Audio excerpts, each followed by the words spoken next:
এই ফাঁকে মাহমুদা হাবিবা আপনার কাছে আসতে চাই। আরেকটা সংবাদ দেখছিলাম, জাতীয় পার্টির পক্ষ থেকে বলা হচ্ছে যে বিএনপির সাথে আপনাদের আসন সমঝোতা হতে পারে, সে পথে আসলে আপনারা এগোচ্ছেন কিনা? এছাড়াও তো আরো জোট নিয়ে আপনাদের আলোচনা আছে, জাতীয় পার্টি নিয়ে নানান প্রশ্ন আছে। আওয়ামী লীগের সময়ে আসলে জাতীয় পার্টি যে ভূমিকা রেখেছিল সেটাকে খুব স্পষ্টতই এই যে ফ্যাসিবাদী শাসন ব্যবস্থা সেটাকে টিকিয়ে রাখার একটা খুব বড় হাতিয়ার হিসেবে ব্যবহার করা হয়েছে জাতীয় পার্টিকে, তারাও নিজেরা ব্যবহৃত হয়েছেন সেভাবে। আসলে সেই আলোচনাগুলো চলছে কিনা এখন? আপনাকে অসংখ্য ধন্যবাদ। আমি শুভেচ্ছা জানাচ্ছি আমার সম্মানিত সহ আলোচকদের এবং যারা শুনছেন তাদেরকে। হতে পারে তো একটা মানে প্রত্যাশামূলক বার্তা, এবং সত্যি কথা জাতীয় পার্টির এই বিষয়ে আমার কোনো কিছুই জানা নাই এবং সম্ভাবনা অতি ক্ষীণ।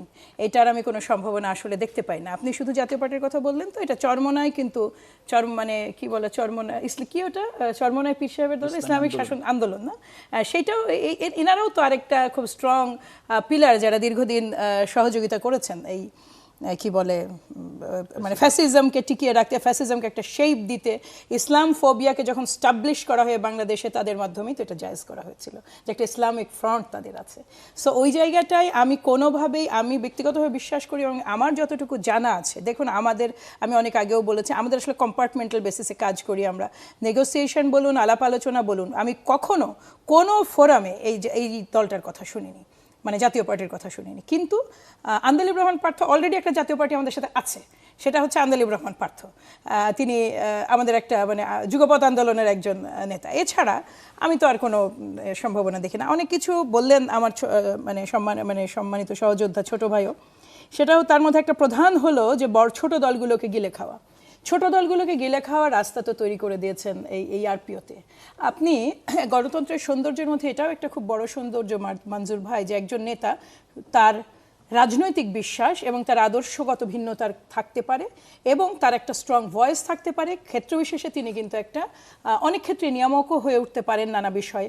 ওই সৌন্দর্যটাকে টিকিয়ে রাখা প্রয়োজন। ওই সৌন্দর্যটার জন্য রাজনৈতিক জোট মানেই আপনাকে জোটের মানে প্রতীক ব্যবহার। আপনি যদি বিশ্বজুড়ে মানে সারা বিশ্বেই যেখানেই দেখবেন, আপনি ভারত দেখেন, অন্যান্য জায়গায় দেখেন, আরপিওর এই ধারাটা যখন তারা করলেন, এই ধারাটা তো সুদূর প্রসারী চিন্তা করেই করা হয়েছে।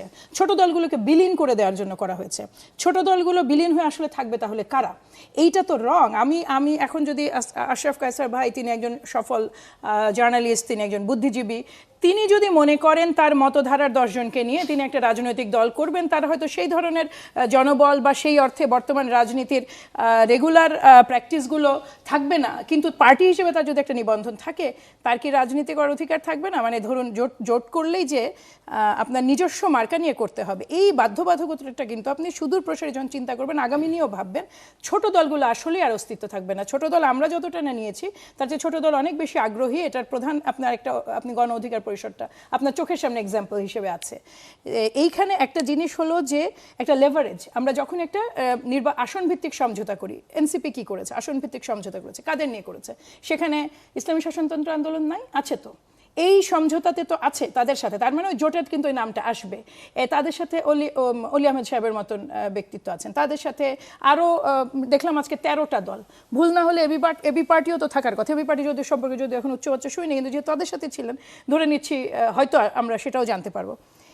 এই দলগুলোর একসাথে হওয়া, এই একসাথে হয়ে নির্বাচন করতে হলে, সর্বোচ্চ সুবিধা পেতে হলে আপনাদেরকে তো ওই প্রতীক ব্যবহার করতে হবে, ওই প্রতীকটা ব্যবহার করতে হবে। আপনি শুধু আপনি ওই আসনে প্রার্থী দিলেন না, ধরুন দাঁড়িপাল্লা তার প্রার্থী দিল না, ও সে তো আলাউদ্দিন সাহেব তো নির্বাচন করছেন না। হ্যাঁ, উনি যদি করতেন, আমি ওনার একটা উদাহরণ হিসেবে বলি, তার এলাকায় জামাত ইসলাম কোনো প্রার্থী দিল না, দাঁড়িপাল্লা, তো ভোটটা কীভাবে সিকিওর হবে?